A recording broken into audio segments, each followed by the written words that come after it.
How to fix not working Translate Now AI app. Hello everyone, welcome back to AI Viz.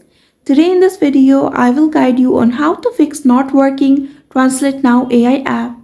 So now let's get started. If your Translate Now AI app is not working, first of all, simply check your internet connection. You need to make sure that you are connected to a stable Wi-Fi or data connection. Another thing is check for updates. Simply go to your Play Store and tap on the search icon at the bottom right corner, and again tap on the box at the top of the screen and search for Translate Now, and tap on the original Translate Now app, and there make sure that you are updated to the latest version of this app.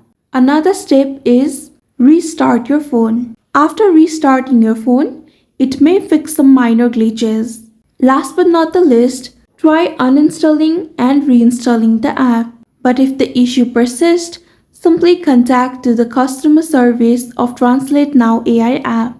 So that's it. This is how to fix not working Translate Now AI app.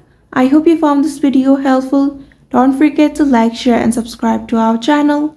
Thank you so much for watching. See you in the next one.